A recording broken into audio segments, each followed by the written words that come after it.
500 টকাৰ বাবে স্বামীয়ে প্ৰাণ ল'লে 9মহীয়া অন্তঃসত্ত্বা পত্নীৰ। হয়, ঠিকেই শুনিছে।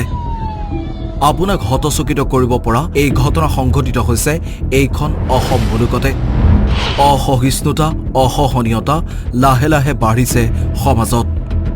দবকাৰ কঠীয়াতলিৰ 11 মাইলত সংঘটিত হৈছে ভয়ংকৰ ঘটনা।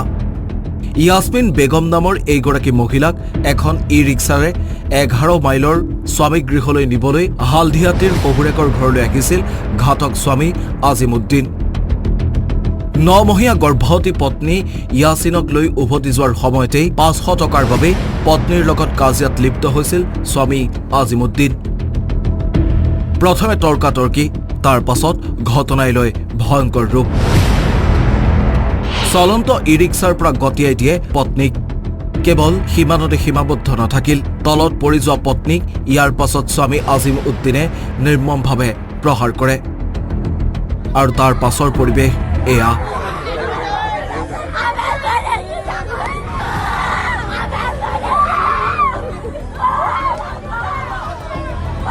দবকাৰ হালধিয়াটিৰ জীয়ৰী আছিল মহিলাগৰাকী। হালধিয়াটিৰ ঘৰখনৰ পৰিৱেশ এয়া। মৃতদেহ এম্বুলেন্সত গৈ পোৱাৰ পিছতে কান্দোনত ভাগি পৰিছে পৰিয়ালটো। ইফালে এই হত্যাকাণ্ডক দুৰ্ঘটনাৰ ৰূপ দিয়াৰ অভিযোগ স্বামী গৃহৰ বিৰুদ্ধে। সমগ্ৰ ঘটনাটোৱে এক প্ৰকাৰ প্ৰতিক্ৰিয়াৰ সৃষ্টি কৰিছে সৰ্বত্ৰ।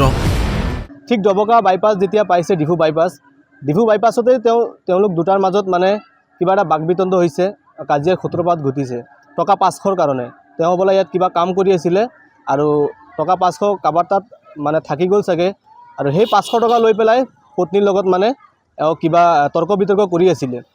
কঠীয়াতলিৰ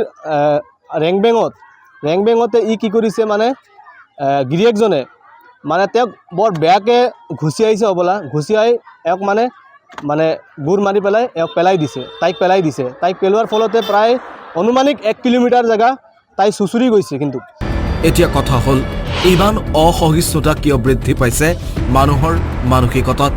500 টকাৰ বাবে কাৰোবাক হত্যা কৰাটো ইমান সহজনে? ঘটনাৰ উচিত তদন্ত বিচাৰিছে সকলোৱে।